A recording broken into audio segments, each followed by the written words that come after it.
but I always have the viewer or my audience in mind. As much as what I paint is for me and my interpretation, and it's for me to have a connection with the animal or the dog, or there's still in the back of my mind with that hope that someone else can feel that as well, because that's what it is. It's art's a feeling, isn't it? You want them to feel something that's calmness or comfort or. Welcome back to the Connect, Curate, Create podcast, where we explore the creative lives of artists in Tasmania. I'm your host, Tim Butcher. In this episode, I sit down with artist Jen Sweeney, whose animal portraits are known for capturing not just the likeness, but the souls of her subjects. Many of Jen's works are commissioned as memorials for beloved pets, especially dogs, and her art reflects a deep connection with animals and the natural world. Our conversation moves slowly and thoughtfully, touching on everything from the influence of early Disney films on Jen's art to the balance of family life, career and sketching, and to a key lesson we all might learn from about the role of authenticity in an artist's practice. Above all, Jen reminds us that art can be about closeness, memory and connection. I hope you enjoy this conversation with Jen as much as I did. Jen, you paint portraits, but you paint portraits of animals. Yes. Yeah. Tell us about your practice. Well, I predominantly specialise in dogs. So there's probably more of those up on the wall than any other animal. And I work in oils in a realistic style. And I guess I work quite, I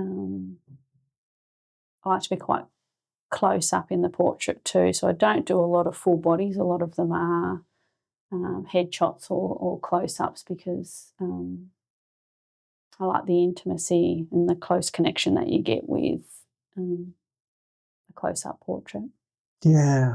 Yeah. I can see this in some of the work on the wall here. And you were telling me about a series that you're doing here of a particular dog in Japan. Yeah, so Bunter, he's a bull terrier and he lives in Japan. He has a sister named Banana. She's a bull terrier as well. But yeah, so he has his own Instagram page, and some of the pictures that his dad takes of him is just so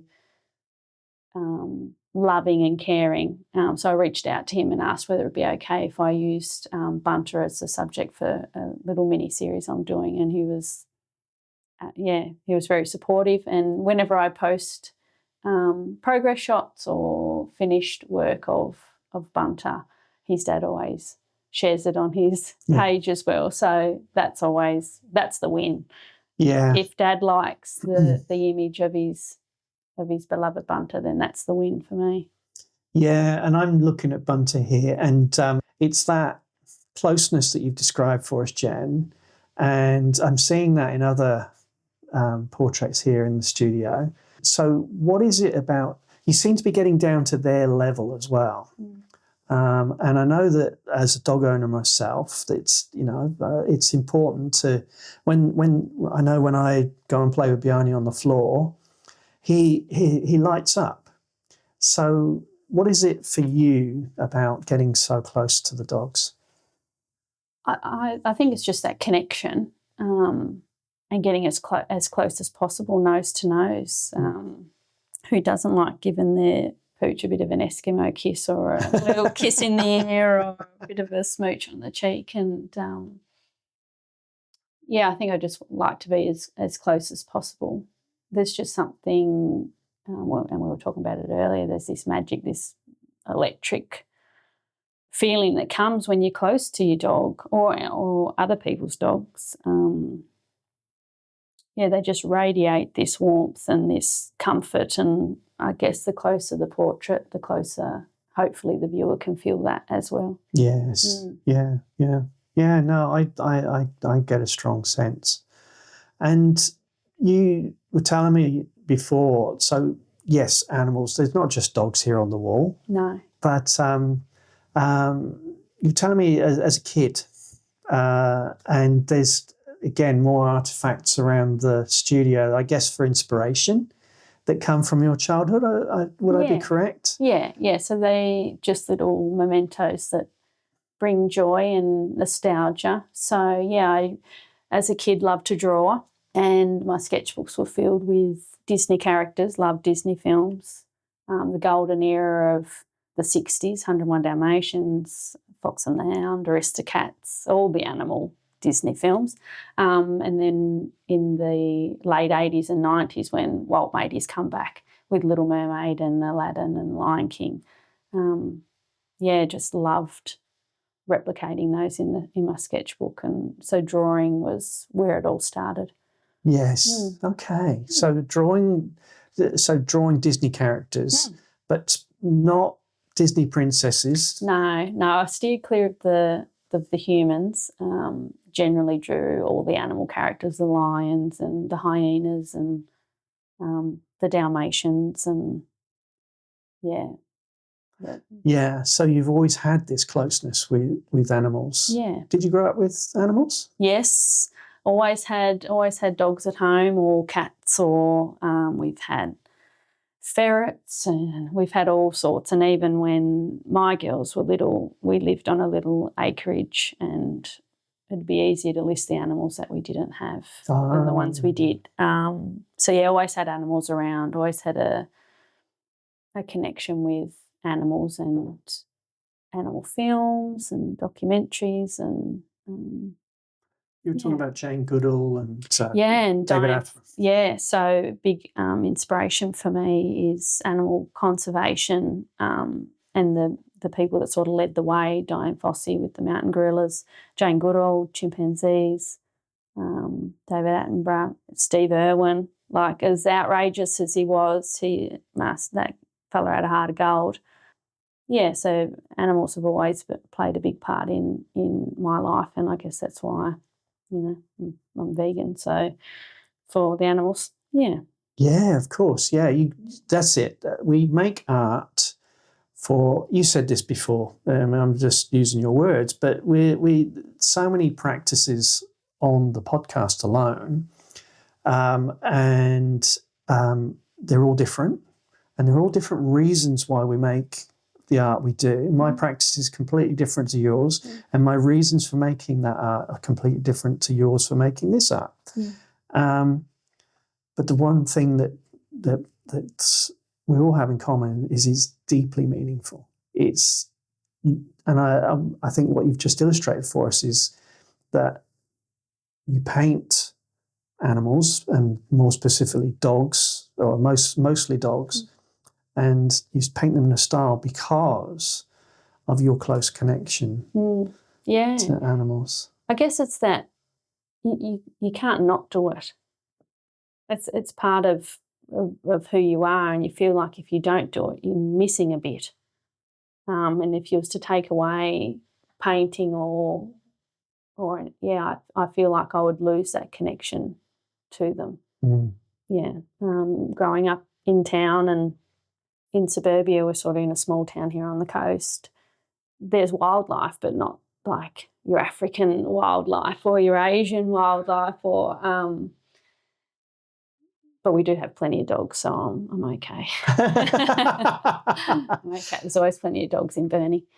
And also, I think you alluded to it before when we were talking about Buster, and you Bunter. I'm sorry, Bunter. I'll have to follow Bunter on Instagram. Yeah. So you'll take commissions, or you'll paint other people's pets, dogs, because they're meaningful to them as well. Yeah, absolutely. Yeah. So this isn't just for leisure. It's or for your own connection to the animals. It's something for the owners themselves. Yeah, which again is probably more for me, but it gives me, I guess it's selfish really, but it gives me a really nice feeling when I can do that for them. A lot of my commissions are memorial portraits, so mums and dads who have lost their companion, and when they're ready, they want a keepsake, something that they can treasure, and hopefully I can give them that. So yeah, it's probably more for me again. Is I like being able to provide that. I've lost companions before, and it leaves a big hole. And yeah, it'd be nice for someone to have comforted me with something. And I do get comments at times where they go, "Oh, you've just captured their soul," or so that it's like giving them a little bit back of what they've lost. Yeah. Oh, absolutely. Yeah, no, I mean, I was saying before, I can't imagine life without Bjarni. And yeah, I mean, he's only just about to turn 3, so hopefully we've got a lot longer together. But yeah, it's this is it, isn't it? When they are man's best friend, so to speak. That's what they say. Yeah. And so yeah, it's to have something to memorialise. Yeah, I think that's the word you used. Yeah, and I think also it's a way for owners, parents, to show the love they had for their pet to other people as well, and just to radiate that love even though they're not here. So they get comfort in looking at the portrait, and but then I guess that feeling of knowing that they've expressed their love to their pet, because they're always still around. Yeah. Now the other thing you told me this when we met at Ulverston meetup, that was a couple of months ago now, at Hive Tasmania. Thanks for coming to that, by the way. That's great. And what you would say, but this isn't your full-time work. You also have a job. Yeah. So I've got a corporate 9 to 5. I'm a business manager for a statewide program. Yeah, with the government. Yeah. Completely different. Yeah, indeed. Other side of the brain. Yeah. So and I suppose that speaks to the artist in you as well, is the fact that you do have a corporate job, but this fulfills the other side, or uses the other side of the brain, as you just said. Yeah, that's right. And listening to your podcast, you realise just how different we all are, and how different our journeys are, and our practices. But I think the one thing that ties us all together is just that urge to create. If you're a creator, you're an artist. So I think it's just the urge to create. And when you're doing your 9 to 5, or doing your duties as a wife or a mum, it just scratches a different itch for you as a human being, where the urge to create, doesn't go away. You've got to scratch it. Yeah, scratch it. Yeah, everybody says this on the podcast. Yeah, and I think you've just said it so well. And so if we could go back to when your arts practice began, and you were telling me before, so your daughters were young and you started sketching. Yes. So there was an itch to be scratched. Yes. So I guess going back, I grew up just sketching in graphite and a sketchbook, Disney characters. Didn't pursue art. It was just, I don't know, you go through those teenage years. I didn't really feel like I had anything to say. And then I had my daughters quite young, and they were quite close together. So I guess there just wasn't really time. I had all the creativity of keeping these 2 human beings alive. Like, that's quite creative. And you had all the animals as well. Yeah, that's right. I lived on a little acreage with chickens and ducks and ponies and goats, and you were busy. Yeah, so I guess I didn't have space to feel the itch, really. Like, you're just so busy. And it wasn't until the girls sort of got to school and sort of upper primary that they start to need you a little bit less. And being a young mum, you sort of that's all you know for such a long time. When they start to need you less, you need something else to need you. So I guess I got into art again in sketching, was teacher gifts. So end of the year, you need to get the teacher something to say thank you for, looking after my child. So portraits generally of their favourite singer or their pet and it was when that happened that I started to feel like, I remember this. I remember what this is like, and it was nice to have something for me that I did purely for me, and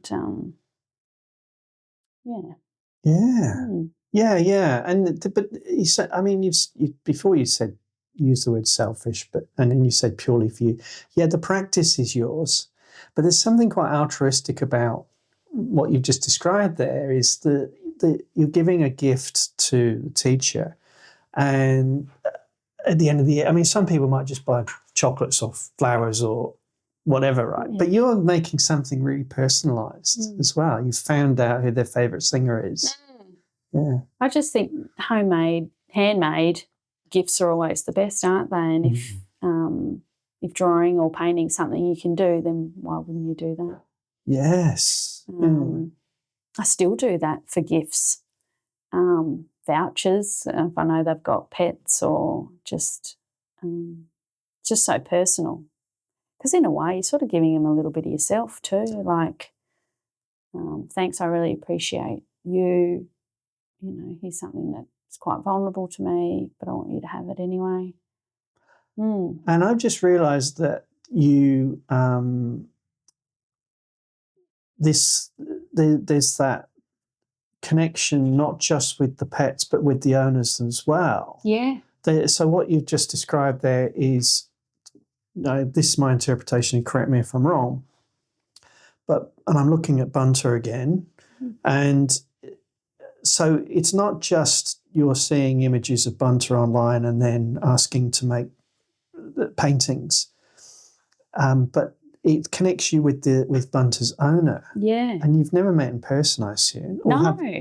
Even though we went to Japan last year, that's still a big place. No, we haven't. We only ever conversed over messages. Yeah. But it creates so there is this human connection as well. Yeah, and I think, I don't know whether other artists are like this, but I always have the viewer or my audience in mind. As much as what I paint is for me and my interpretation, and it's for me to have a connection with the animal or the dog, or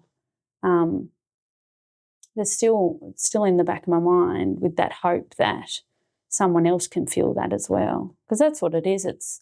Art's a feeling, isn't it? You want them to feel something, that's calmness or comfort, or yes. My paintings aren't busy. They're quite muted in colour and cosy. Yeah, and your backgrounds, I noticed they're not the actual background from the... Are you working from photographs? Yeah, and sometimes it's multiple. A client I had, not last year, the year before, was challenging. She had a poodle, Teddy, and he was old, so she was getting it done before he passed. So she wanted to have something there that she could share with him, because Teddy come to pick up the painting as well. So I got to meet Teddy in person. I like the way he's sitting in this one, but I like the colour of his coat in this one, and I want to include this collar because my son bought it for him and it's got musical notes on it, but I want the medallion on it to look like this, and I want you to include his bed and his favourite blanket, and then he had a toy that went along with it. So it was about 10 different reference photos for Carolyn's vision. So it was nice to be able to do that for her. So, yeah. No, yes, indeed, yeah. It's not, and this is something I often talk about with Bjarne, is like I'm looking at some of your paintings, and like the look in the eyes, and I think, there's a French bulldog up there. Look in the eye there. I see that. I see Bjarne doing that when he wants something. Oh yeah. And then the hound next on. Again, it's like, I know that look. Yeah. And they do give us so many aspects of their personalities, don't they?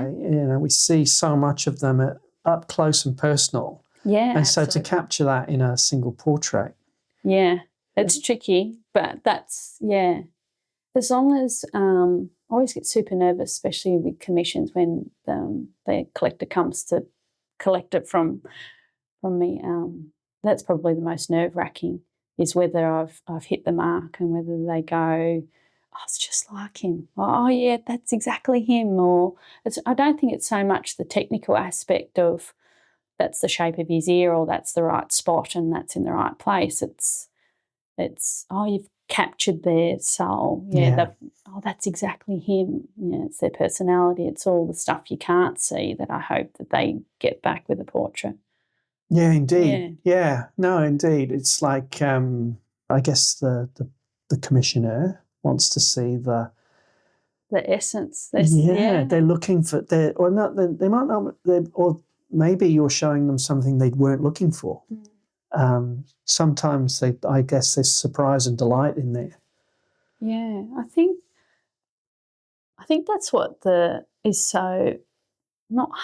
I wouldn't say it's hard. It's never hard to paint, but the most scary thing is no one sees their dog the same as anybody else. I don't see you the same as your sister sees you, or we all interpret people in our lives differently. It's the same with our pets. So it's trying to put in the painting what it is that resonates that pet with that owner. Yes. Yeah, and how they see them, not just how I see them, how they see them, and hope that, you're capturing the soul, but also the relationship that they have. That's, that is a... Well, I try. Yeah. I've tried. Yeah, sure. Yeah, of course. Yeah. There's something you just mentioned that I'd love to come back to, is that you said it's never difficult to make a painting. So you enjoy the art that you make. Yeah, well, I guess because it's quite technical, really. It's can be quite cathartic. It's just, I don't find it hard to paint. What's hard about it? What's the worst that can happen?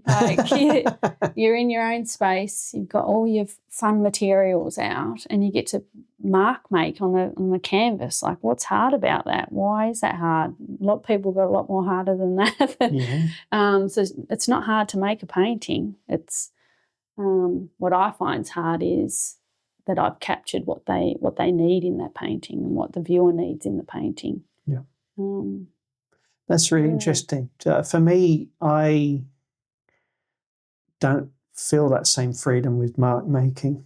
I sketched as a kid. I loved to draw and paint, but never explored it deeply enough. I make photographs now. Yes, I love to make photographs and I love the process of that. But mark making is a very different thing for me. So, that's why I asked the question, because I guess it's not easy for everyone to do, and we'll all have different reasons for that. But for you to have a joy in what you're doing, and well, you can't get it wrong, really, can you? You can't. There's no wrong. So you could make a mark, and that's your mark. No one can tell you that it's not. And I guess there's that confidence that comes with commissions, because I get people, and I have repeat clients too. So they'll purchase one as a gift for a friend, but then they get it and it's like, oh, I want one now. So they get one of their own. So I guess it's people come to you or they buy your art because they like how you do it. Yeah. So just don't stop doing how you do it. No, indeed, yeah. Depends on how you're feeling as to how you make your marks too. Sometimes you might feel like you want to get right into the detail and really close, and other times you want to be loose. So I'd like to think that they all pull together at the end, and I think wherever you just are authentic and just do things how you do things, they'll always look like yours. Well, I hope so. And so I did want to ask you, so how and when do you make? So we're in the studio here, which is underneath your house, and it seems like a cosy spot. You've set it up beautifully. Yep, it's my she cave. And so you're working full-time, family as well. How do you find time to make and you talked about, this is my word, the compulsion to make so do you just sort of say, okay, I've got to go and make? And when do you do that? I think I only really just when I feel like it. If I feel like it, everything else just gets pushed aside and this is what I'm doing. But there are times where I don't feel like doing it either. So I don't have a regimented timetable. Like I don't go, right, I'm going to paint for 3 hours every night after work. My work can sometimes be quite busy. So all I want to do when I come home, cook tea and then sit and watch some telly, So I don't ever really force it. I don't have a need to because I think my art's for me and my audience. It's not for, yes, there's monetary value in what I do, but it's not what drives me to do it. It's, I just paint when I feel like it. Yeah. I feel like painting, and sometimes my art will start out on the iPad. So I'll sit up on the couch with a movie on, probably a Disney film, and start sketching some ideas or that I can then transfer onto canvas later. Yeah, so I'm not the most organised with my time. It's just when I want to paint. And I'm lucky the girls are, 21 and 19 now, so they're adults. They do their own thing. And Jim, my husband, he's pretty, he looks after himself as well. So, yeah, I'm quite fortunate. I just paint when I want to paint. And that's fantastic. Yeah. And you mentioned, sitting on the iPad. And so having a tablet device that you can take anywhere with you and when the moment strikes. Yeah. And so you are using an illustration app to sketch. Yeah. And then you said before the interview about how you'll then project that onto canvas. Yeah. So I use Procreate, which obviously is I believe the best drawing software there is out there. It's so intuitive, and it was made by Tasmanian, so a little bit biased. Yeah, so I'll draw up on the iPad. Sometimes I'll completely render a piece digitally as well, if it's for an illustration or because I just want to draw a dog. I'll just sit there and completely draw a dog on the iPad. But yeah, I'll do my line work and sketch out my composition on the iPad, and then I'll bring that over to my computer and I'll use a projector in the studio onto canvas just to save time. I could freehand it, but yeah, why when you've got the technology to not waste time? Of course, yeah.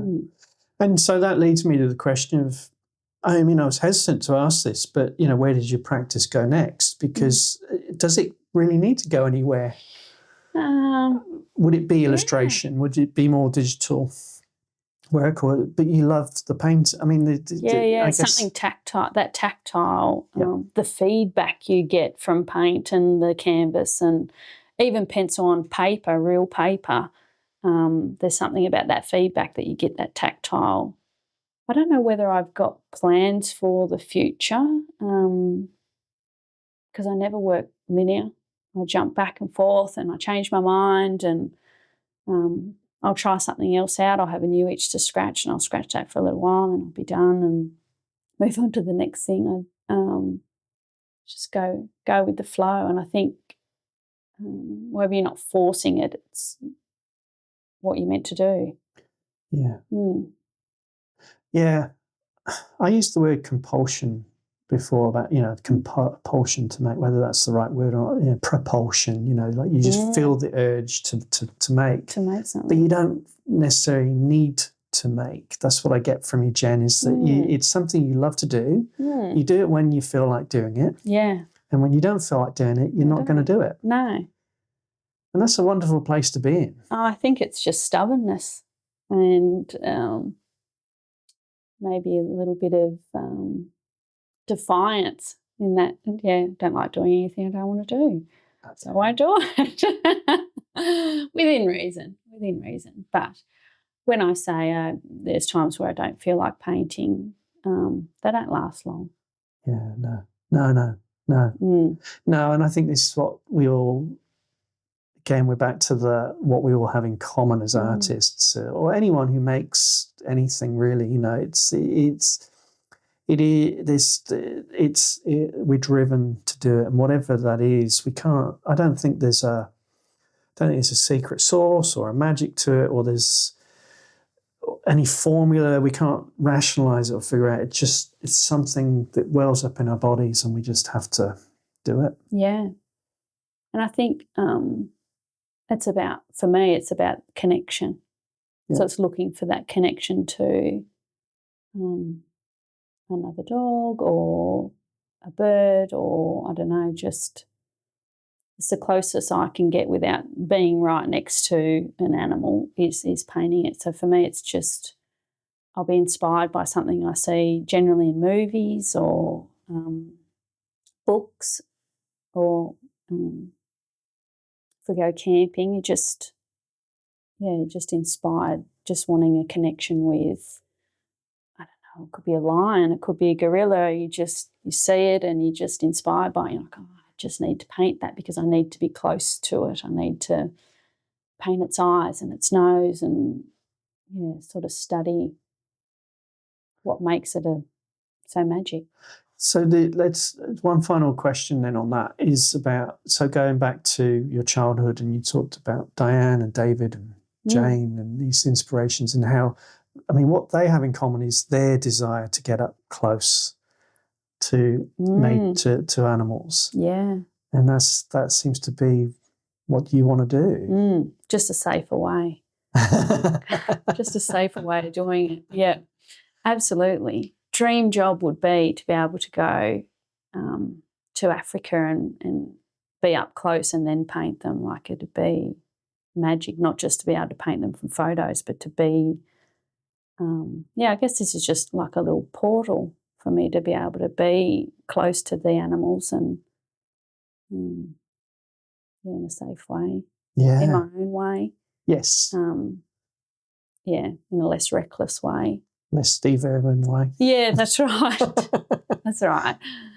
But the wonderful thing that Steve Irwin and so many like him have done is to bring us with him by his desire to take us closer to nature. Yeah. We have developed our own understandings of nature, and I think this is perhaps what you're doing with your art practice. Yeah.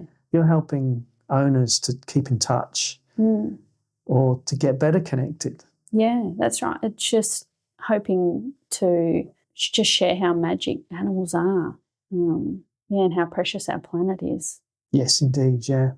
Yeah, absolutely. Yeah. So talking of sharing, how do you share your artwork and how can people get in touch with you? Instagram, I'm at Jen Sweeney _art, same on Facebook, and I've got a website, jensweeneyart.com. There's a contact form on my website if people want to send me a message, or they can send me a DM on Instagram. Always happy to chat to people. Oh, terrific, because I'm sure so many people listening will be intrigued to see more of your work and to get in touch with you. It's thank you, Jen. I really appreciate your time and your energy and sharing so many deep thoughts. Thanks. That was artist Jen Sweeney on the Connect, Curate, Create podcast. If you'd like to see more of Jen's work, I've put links in the show notes. And if you're enjoying these conversations, please like and subscribe and tell your friends about the Connect, Curate, Create podcast. Thanks for listening. I'll be back soon with another artist story. See you in the next one.